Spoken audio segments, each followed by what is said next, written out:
Hi viewers, I am Dr. M. Velavan, faculty, School of Management, Shastra University. Today we are going to discuss about the basic principles of general insurance. Okay. Learning outcomes. After completion of this topic, you should be able to explain the history and development of insurance over the ages, understand the mechanism of general insurance as a risk transfer system, a business and a contract, describe the application of the provisions of the Indian Contract Act to general insurance contract, examine the fundamental principles governing general insurance contract,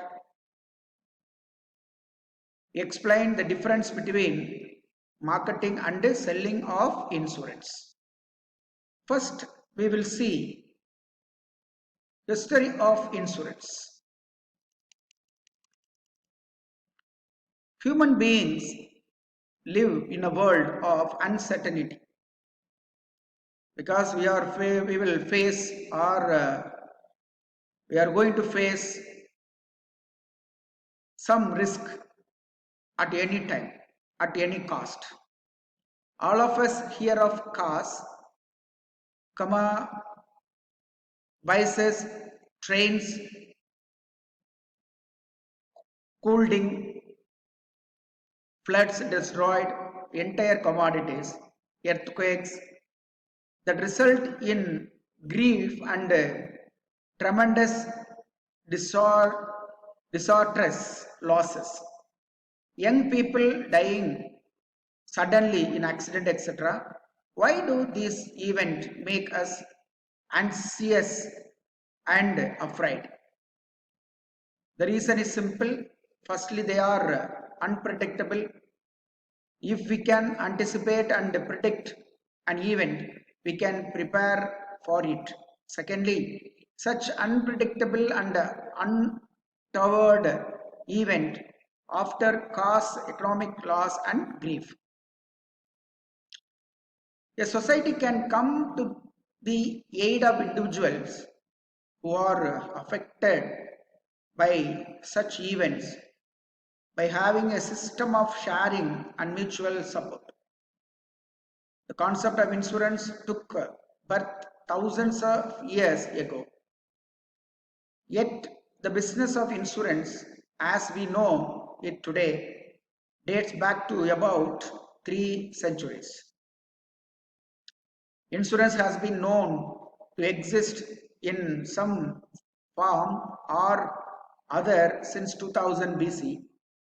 Various civilizations over the years have practiced the concept of pooling and in between among themselves. All the losses suffered by some members of the community.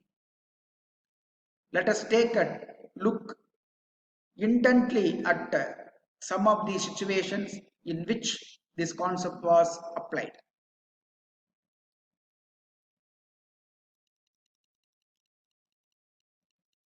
Number one, ancient insurance practices through the ages. The Babylonian traders had agreements where they would pay additional sums to lenders as a price of writing of the loans in case a shipment was lost or stolen. These were called Patamari loans, bonds. Under this agreement, the loan taken against the security of the ship or its goods had to be repaid only if and when the ship arrived safely after the voyage at its destination. Voyage at its destination. Full stop. Similar practices were prevalent among the traders from Barrage Tuticorin and Surat sailing in India, ships to Sri Lanka, Egypt and Greece.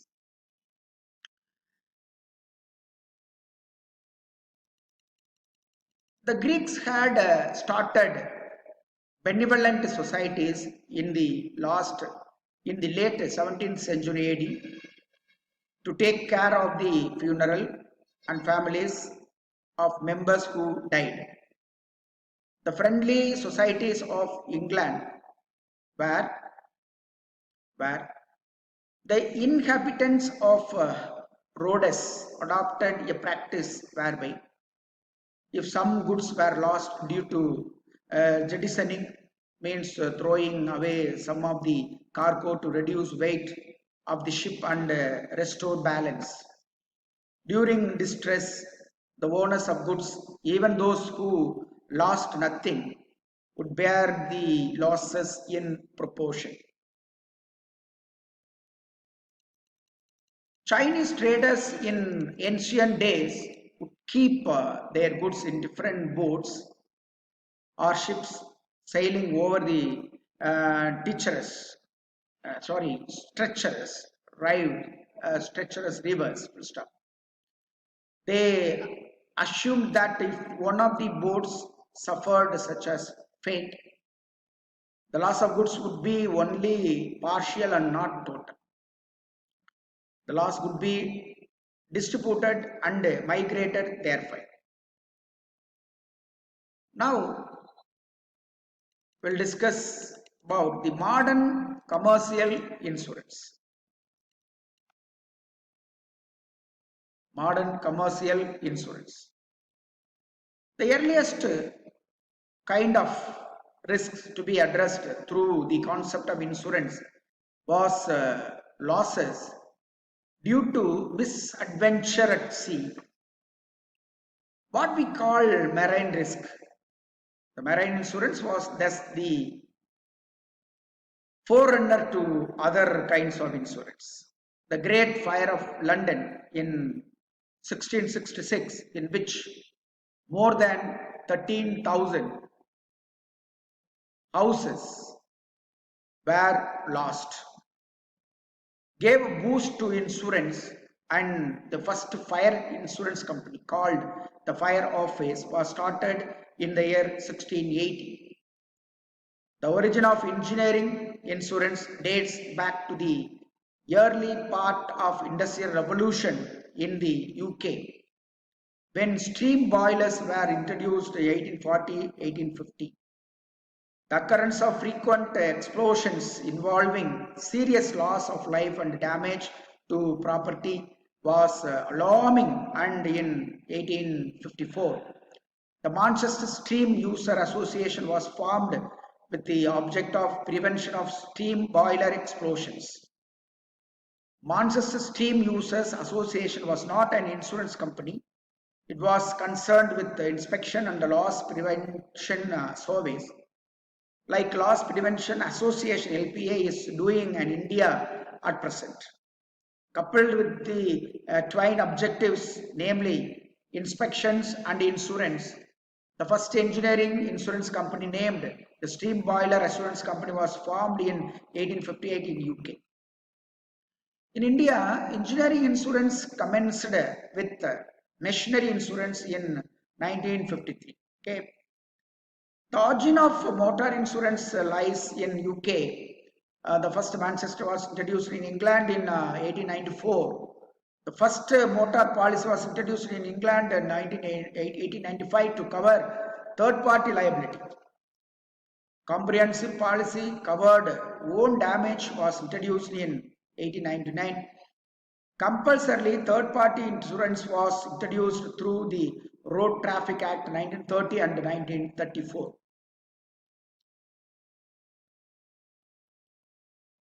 Marine insurance is the oldest form of insurance and plays a very important role both in internal and international market. It is closely connected with important commercial activities like banking and shipping. The marine insurance can be traced to London market, which is the actual place of origin of marine insurance. The policies were simplified and streamlined in the London market. All the marine policies, not only in India but elsewhere in the world, have been adopted from London market. The Lloyd's of marine insurance. The origin of insurance business as in voyage today would be traced to the Lloyd's Coffee Company in London during 1779.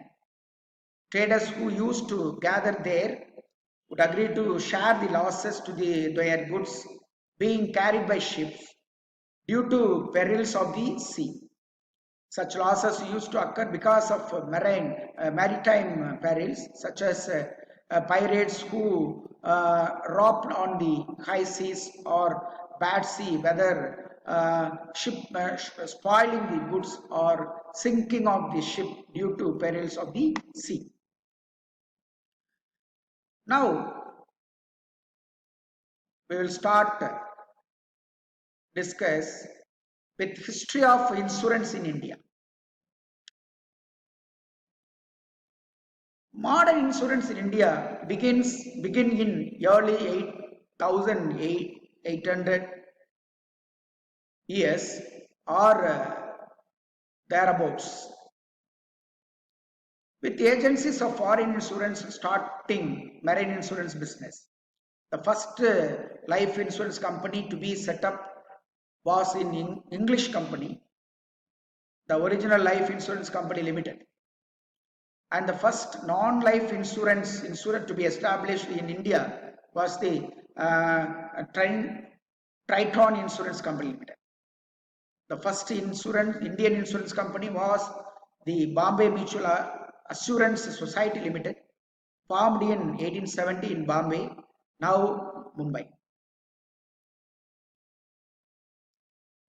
Many other Indian companies were set up subsequently as a result of the Swadeshi movement at the turn of the country. In 1912, the Life Insurance Companies Act and the Provident Fund Act were passed to regulate the insurance business. The Life Insurance Companies Act 1912 made it compulsory the premium rate table and periodical valuation of companies be certified by an actuary. However, the disparity and discrimination between Indian and foreign companies continue. Still it is continued. The oldest insurance company in India, which still exists in National Insurance Company Limited, which was founded in 1906, it is still in business.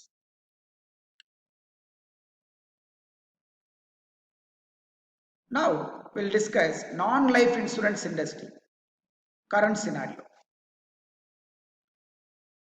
The insurance sector was opened up to reforms with the enactment of the Insurance Regulatory and Development Authority Act 1999.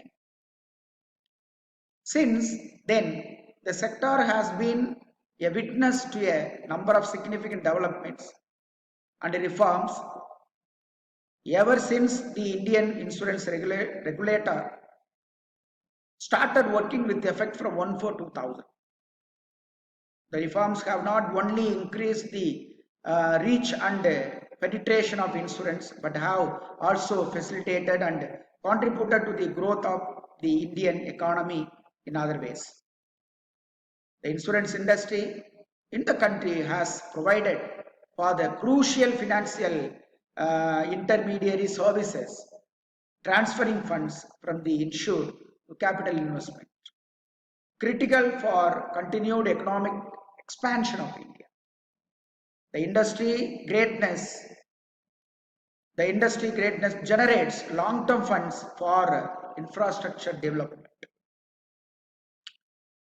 In the year 2017-18, the sector financial, real estate and professional services has shown a growth rate of 6.6% in 2017-18 as against previous year growth as 6.0%, 2017, which definitely indicates a very positive sign.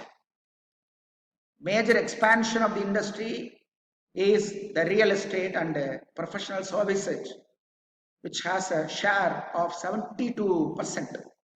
No doubt in this current era, the insurance industry is playing a significant role in Indians' continued economic transformation.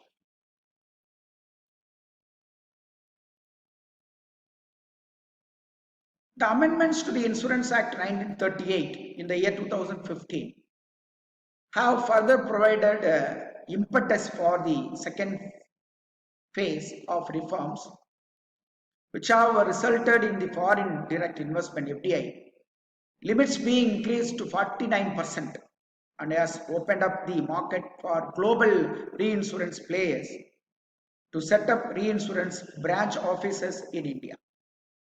IRDAI has laid down the regulatory framework for the other forms of capital. As a result, insurance companies can raise funds through the insurance of preference shares, capital and subordinated debt. At the end of February 2019, there are 69 insurance companies operating in India, of which 24 are the life insurance business and 34 are in the non-life insurance business. In addition, GIC is the national insurer, while ITI Reinsurance Limited is a private insurance company, and there are 8 foreign reinsurance branches including Lloyd India.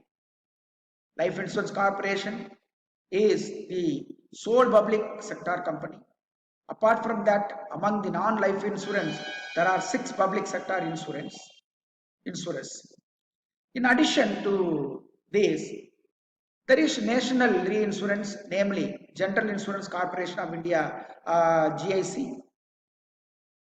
Other stakeholders in Indian insurance market include agents, both individual and corporates, brokers, surveyors, and third-party administrators serving health insurance claims. Out of 34 non-life insurance companies, 6 private sector insurers are registered to underwrite policies exclusively in health, personal accident, and travel insurance segments. They are Star Health and Allied Insurance Company Limited, Apollo Munich Health Insurance Company Limited, Max Buba Health Insurance Company Limited, Relicare Health Insurance Company Limited, and Cigna TTK Health Insurance Company Limited. These are all the 6 insurance companies. Okay, private sector insurance companies.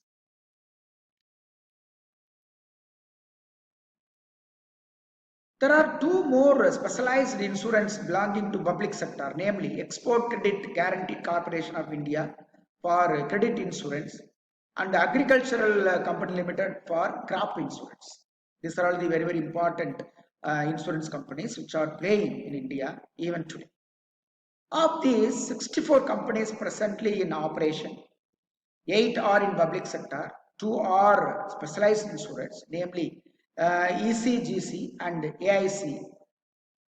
One is the life insurance, namely LIC, 4 in non-life insurance, and 1 is reinsurance.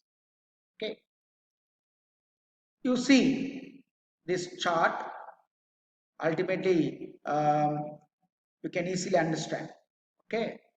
But generally insurance company is coming under the Ministry of Finance, Government of India. One separate body is there. This body is Insurance Regulatory and Development Authority of India. This body is monitoring all insurance activities, both life and general insurance, which is practicing in India. There are life insurance players, 24 life insurance players, 21 general insurance players, two specialized insurers, ECGC and AIC. Then standalone health insurance 6 players, reinsurance 2 players, then foreign reinsurance branches are also in practice. Okay.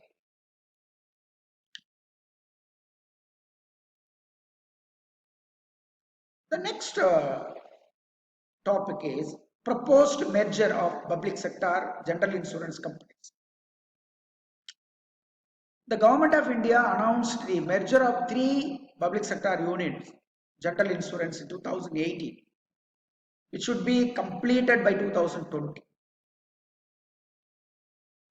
The merger of National Insurance Company, United India Insurance Company and Oriental Insurance Company was first announced in the budget 2018-19 and the government intended to complete the process in current fiscal itself. As on March 31, 2017, the 3 companies together had more than 200 insurance products with a total premium of 41,461 crores and a market share of around 35%. Their combined net worth is 9,243 crores with total employee strength of around 44,000 spread over 6,000 offices. Initial estimates suggested that the combined entity formed after the merger will be the largest non-life insurance company in India, valued at 1.2 to 1.5 lakh crores. A consultant has been shortlisted to advise on the proposed merger. The consultant appointed on the basis of the bid floated last year in June is expected to advise on organizational restructuring and rationalization of human resources, management of operational issues, regulatory and companies issues. In 2017, New India Assurance Company and General Insurance Corporation of India were listed on bourses. As the operations of the industry players have stabilized and strengthened and supported by the positive market settlements, a couple of insurers in the private sector have issued shares and the shares are listed on the stock market. These efforts are aimed at unlocking the value of the equity held by the shareholders in the respective companies. Simultaneously, the IRDAI, appreciating the industry concern on issue which could have acted on roadblocks to this smooth transition to listing of equity of insurance companies on the stock exchange has been proactive and made necessarily regulatory amendments. In an effort to achieve inert growth, some of the industry players have also evinced interest in increasing their market share through mergers and acquisition. Thus, the insurance industry is today poised for major developments which could well transform the contour of the Indian insurance industry over the next decade. In an effort to achieve inert growth, some of the industry players have also evinced interest in increasing their market share through mergers and acquisition. Thus, the insurance industry is today poised for major developments which could well transform the contour of the Indian insurance industry over the next decade.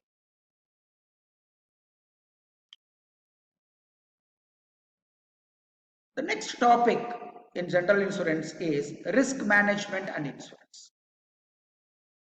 How can the people or the insurance companies can manage the risk of insurance? Insurance is one of the most popular mechanism to secure against risk. Definitely, there is no second thought.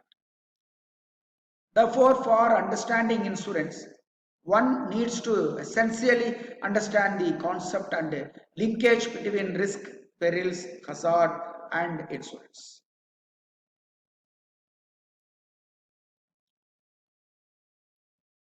The concept of risk, perils, and hazards. What is meant by risk, perils, and hazards? The word risk is the first to be discussed in any discussion on risk management in insurance.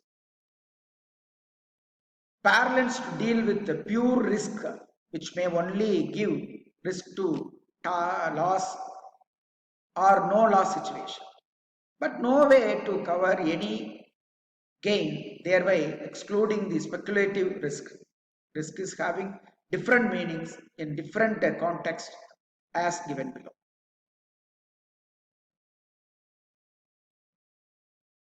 To any common man, it is exposure to danger. As our parents always say, don't mix with the unemployed local youth who resorted to vandalism since they may harm us. Definitely, they said, don't mix with the unemployed youth because you will be also like that. That's all.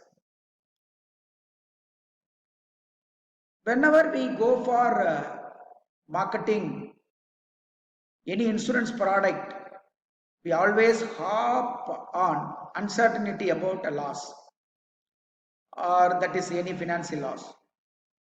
That means we always focus on the fortuitous nature of the subject matter we cover. The loss may or may not happen, although there is always the possibility of a loss. But the loss should not be certain to happen. It is a fundamental fact of features of life that all material possessions are always exposed to the perils of damage or loss. In the insurance market, we cover direct physical loss and indirect losses like liability and loss of profit of any organization and individuals. Risk may also denotes the property which is exposed to loss, damage, and has intrinsic value. But the risk against any public policy or statutory law may not be covered. In the context of property damage, risk is related only to the physical hazard and not the moral hazard. In general insurance market, we also cover the risk related to human nature for both individual and collective arising from economic and social conditions.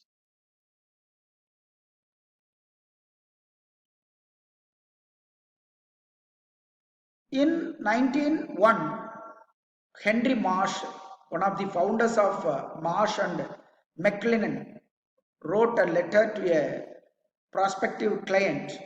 Your problem is not insurance, it is risk.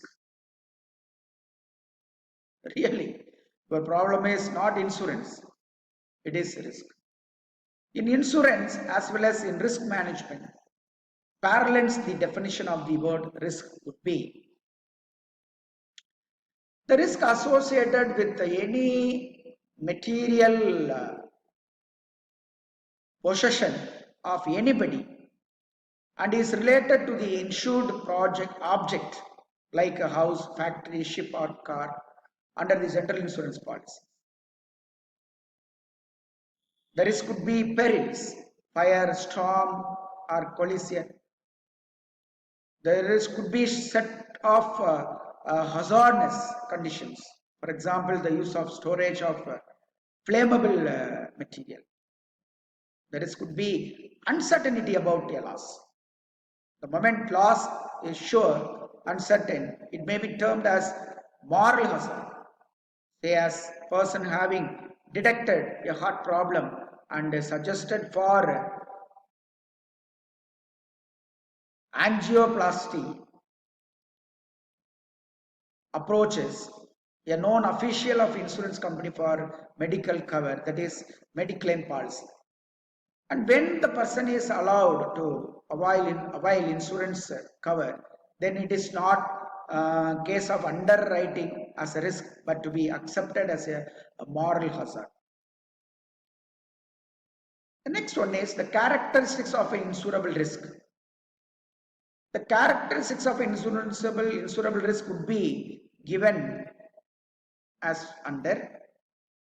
In short, risk is a phenomenon closely associated with uncertain events. The term pure risk is used to designate those situations that involve the change of loss or no loss. Only pure risk are insurable and hence are subjected to risk management process. Speculative risk is contract describe a situations where there is a possibility of gain. They are outside the purview of insurance and also are not a subject matter of traditional risk management and must be of a fortuitous nature. To be insurable, it must be a pure risk. The second characteristic is loss caused by the risk must not be intangible in nature. That is to ensure the possibility that the loss is always measured in terms of money. Definitely, the losses will be measured only in terms of money. The third characteristic is must not be illegal in nature. Must not be illegal in nature, like international self or body insured or suicide, gross negligence, misconduct and malpractices. The next topic we are going to discuss is types of risk. So far we discussed about the meaning of risk, what is risk, how it is related to the insurance procedures. Okay. Now we'll see the types of risk. Other types of risk and definitions and used in risk management considerations are given below.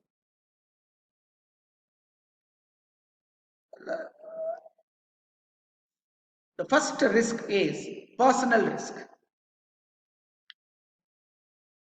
The following four are the basic pure risks an individual has to face and under the purview of personal risk. Premature death, sudden death, unexpected death, premature death, dependent old age. Definitely, we are always dependent with our children. Sickness or disability. When we are getting old,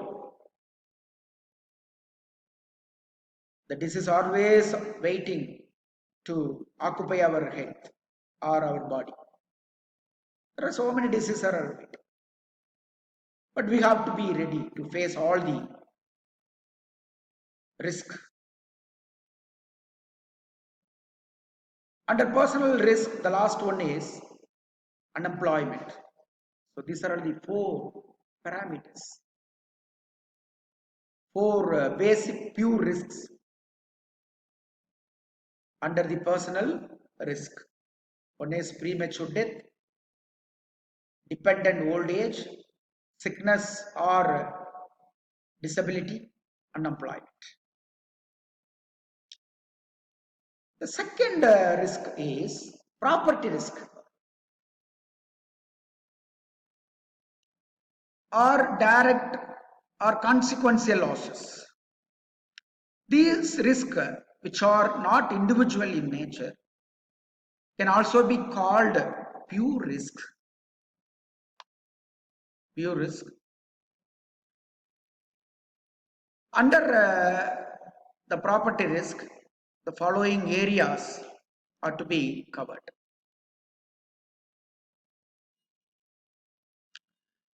the loss of the property, loss of use of the property, and additional expenses occasioned by the loss of the property. So these are all the areas covered under the property insurance. The loss of the property, loss of use of the property, additional expenses associated by the loss of the property. The third risk is liability risk. The basic perils in the liability risk is the unintentional injury of other persons or damages to other property through negligence or carelessness. The basic peril in the liability risk is the unintentional injury of other person. Unintentional. The fourth one is risk arising from failure of others. Risk arising from failures of others. This risk exists due to failure of another person to meet an obligation. This is very, very important. Today, in modern India or modern world, many problems are arising only because of others. Only because of others. The fifth risk is dynamic risk. This risk arises from the changes that take place in every society. Example, economic, social, technological, environmental, political, etc. The dynamic risk arises from the changes that take place in every society.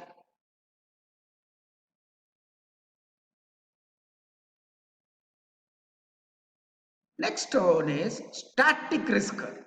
Static risk. These risks are those that would exist in the absence of such changes like burning of a house, whoever is in political power or whatever may be the economic condition of the country. The incident is always a loss producing issue for the owner of the house anyway.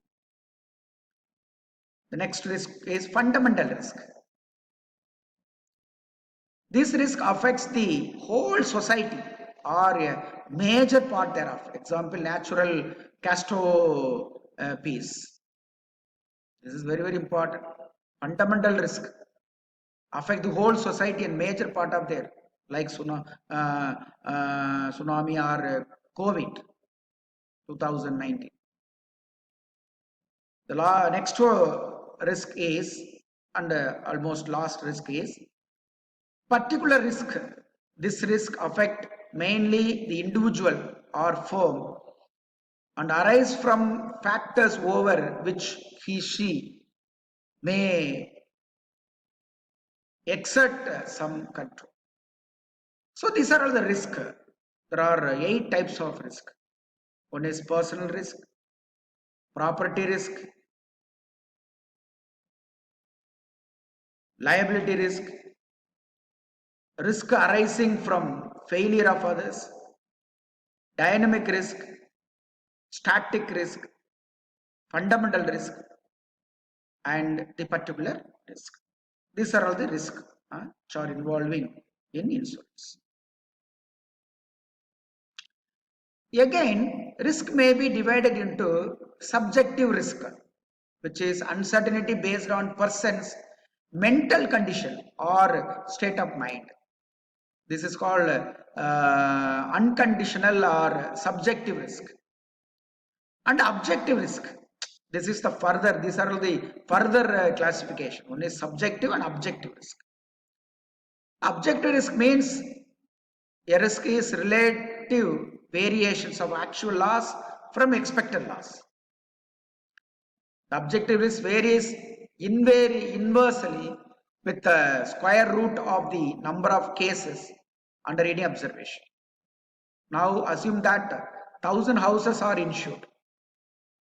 The expected number of houses that will burn is 100. So objective risk is 10 in 1 or 10%. So once in a 10 house is burned. Okay. Now let us assume that 1 million houses are insured and the expected number of houses that will burn is 10,000. 1 by 10 into 1 by 10. So objective risk is 100 in 1 or 1% here. This relationship can be explained as the square root of houses where the number is increased from 1000 in the first example to million in the second example. The objective risk declines. There are two other important concepts in risk management parallels. One is peril and hazard. A peril is a cause of loss, example fire, burglary, theft, etc. The peril is the loss due to fire, burglary, theft, etc. That is the force which leads to loss. Here, the fire leads to loss, burglary leads to loss, theft leads to loss. As per the policy condition, there may be three types of perils like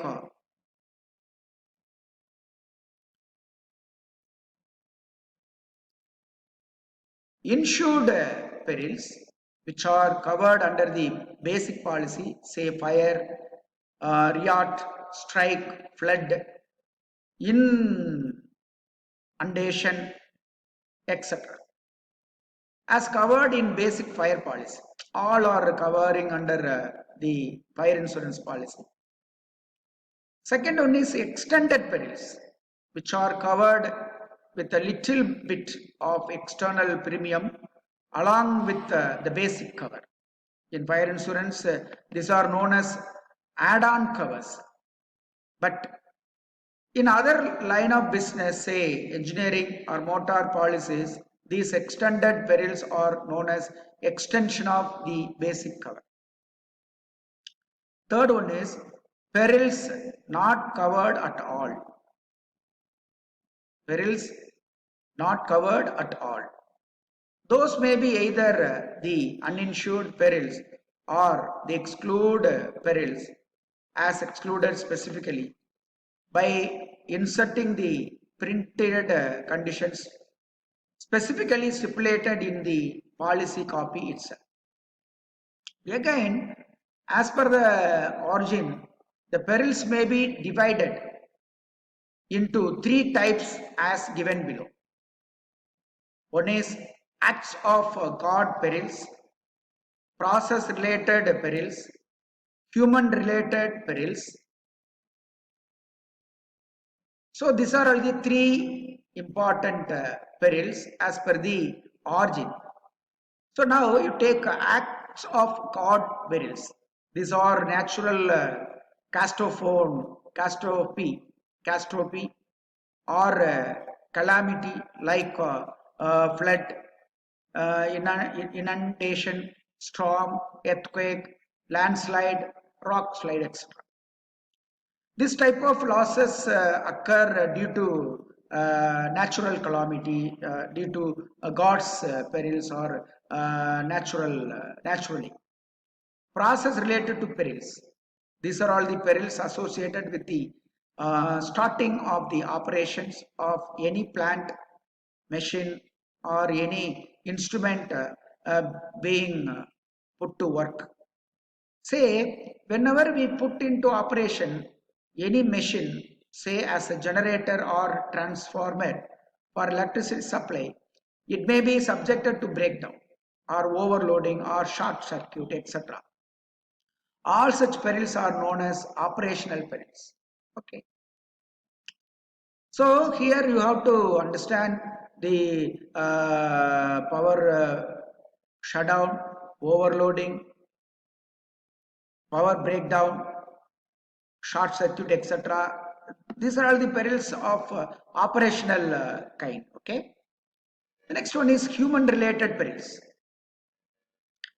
These are absolutely related to human being Some of the perils are absolutely organized by antisocial elements like theft, burglary, dacoity, riot, strike, or malicious damage. Terrorism damage covered by insurer or the result of disruptive activities of terrorists. So these are all the three types of origin of perils. Okay. Now we'll discuss about hazard. So here you have to know the meaning of hazards like peril. A hazard is a preset condition that may create or increase the change of loss arising from a given peril or under a given condition.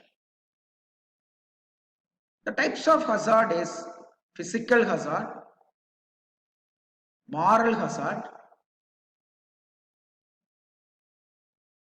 moral hazard, and inception hazard. Inception hazard. First we discuss about the physical hazard. What is physical hazard? A hazard is any hazard or a hazard arising from the material, structural or operational failure of the risk itself apart from the persons owning or managing it. This is called physical hazard. So it is any hazard arising from the material, structural, operational failure of the risk itself apart from the persons owning or managing it. Moral hazard. It is arising out of the fraudulent activities of either the insured or the insurer. It involves any tendency for the presence of insurance to increase the probability of loss or its amount. An extreme example would be an individual who burned his own property to collect the insurance claim. Insurance may be or may affect behavior in that less effort is taken to avoid the loss or the cost of the loss are exaggerated. More instances may be incurred by an insured person than by the same individual without insurance. All are example of moral hazards. Losses become larger for the insurer due to the existence of moral hazard. Majority. Generally, the losses always increased. Moral hazard minimization is possible only though the following methods, which are not available in traditional risk management process applicable in insurance, but these are part of enterprise risk management process applicable for any organization. So the following are the methods to reduce the loss of in insurance business. Loss experience rating. Because we discussed moral hazard minimizing, it is possible only through the following method: loss experience rating. Because there are a lot of people, they already faced or met this type of situation. Here we go and meet them, ask some questions. Sir, what is your experience based on the previous loss? So definitely they will be given, they'll give some information. Partial risk sharing. Second one is partial risk sharing. Third one is credit for loss control. Fourth one is claims investigation. Fifth one is criminal prosecution. So you have to apply all the five methods. Definitely you have to reduce the loss. Then moral hazard. It relates the conditions or situation as existing in the society. It is very prominent and widely prevalent in health insurance. Say, a person has three dangerous three daughters named Ganga, Jamuna, Saraswati, and he has taken medical health insurance cover under his Mediclaim policy only for his first two daughters, and unlucky the third daughter Saraswati suffered an accidental injury. So the person will admit his third daughter in the name of Ganga or Jamuna. That is, he will go for the kind of moral hazard. Again, whenever a patient is taken to a hospital, the first thing the hospital authority will ask is the detail about the medical or Mediclaim policy held by the person to be treated under the authority. If the sum assured in the policy is 5 lakh, he will be immediately admitted to ICU. But if the sum insured is found by the hospital authority to be 50,000, the patient may be treated at the corridor of the hospital. Really? Really? Once you are admitted and you have a policy, you will be treated differently. Those who have a policy with less premium or less assured value, or those who have not have an insurance policy, health insurance policy, the treatment will be entirely different. Definitely they will be in a corridor of the hospital. That's why in foreign countries they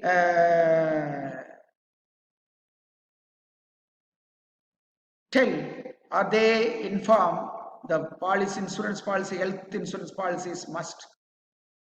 Everyone should have a health insurance policy. Unless otherwise, no one is admitted in hospital. The next one is inception hazard. Inception hazard. That which gives rise to the loss, which starts or originate the loss incidents like the perils of fire, explosion or collapse, etc. Arising out of the following.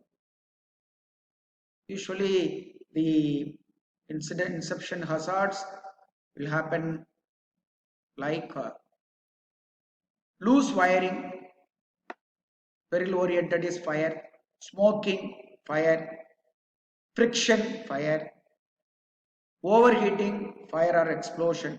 So this is a hazard, this is a loss. The name of loss will happen. So loose wiring, fire, smoking, fire, friction, fire, overheating, fire or explosion. Hard surfaces, fire, welding, fire, sparks, electrical and mechanical fire, chemical action, fire or explosion, static electricity, fire, lighting, fire and collapse, burnery flames, boiled over oven or dryer, fire. So these are the causes, these are the actions. Okay.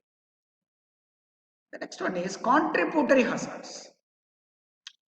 Those which contribute to spread the loss, like burning of a building, may take disastrous situations. If the fire subsequently spreads to the neighboring building or houses due to the following conditions: poor construction of building, false ceiling, internal partition, wooding, lining, located in a difficult terrain, crowd place, high density fire loaded, ducts for air conditioning, dust, vapor, bad housekeeping, dry grass, congested layout, unattended area, absence of safety devices like fire fighting equipments, no fencing, no security arrangements, no lighting, no proper waste disposal method, no work permit system, possibility of riot, strike or vandalism, etc. So these are all the reason for creation of contributory hazards. Okay. Next hazard is special hazards.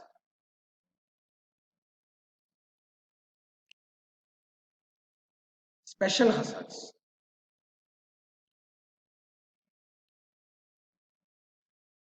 Those which give rise to hazard situations. So here the people, those which give rise to hazard situation. Some are given as below. Bulk storages, coal in open, solvent tanks, LPG tanks, etc. Complex chemical processes, refinery, fertilizer, solvent extraction unit. In 1990, all of you know the Bhopal gas leak disaster, and recently in Andhra Pradesh, one company, Andhra Pradesh, the people met this type of gas leak disaster in Andhra Pradesh. Sperry painting operations, pulverizing operations, material susceptible to spontaneous combustions, pollution and contamination risk. These are all the special hazards. Okay. The next one is political hazard. This is also very, very important. Those which are mainly from political risk, connected to political acts like the following: terrorism, war, rebellion, and mutiny, military military coup, then confiscation, abandonment, and government ban. So these are all the reasons for political hazards. Then natural hazards. The risk that is subject matter of insurance if exposed to the following natural calamities like flood, storm, cyclone, hurricane, then inundation, earthquake, volcanic eruptions, snow, frost, ice storm, landslide, rock slide, subsidence, forest fire, bush fire. So these are the natural hazards. The losses covered in insurance as well as risk management process are given below. So once based on all the hazards, how can we cover the losses? So we have to cover the loss in the following way. One is property damage. In property damage, it includes building, plant and machinery, furniture and fixtures and fittings, stock in process, open and go down in transit, whatever it may be, electrical installations, equipment and ancillaries, then motor vehicles. These are all the property. Then liability in the sense, in liability, the public liability as per the statutory law, product liability as per common law, contractual liability, professional liability arising in the course of doing professional job, legal liabilities of the employers towards their employees, legal liability arising out of accidental faults, breakdown, and other malfunctions of life used for elevating the people or materials against the owner of the lift building where it is installed. Commercial global liabilities of the logistic companies engaged for the transit various items, liabilities for chemical trials for the various machines, any other uh, kind of legal liabilities which may be forced by an individual entities. The last one is human life. The human life includes loss of life while engaging in a professional duty, accidental death, bodily injured, the collision with a vehicle, etc. So risky pooling is done by applying mathematical principles that make insurance possible. Okay. Thank you for your patient listening. Thank you very much.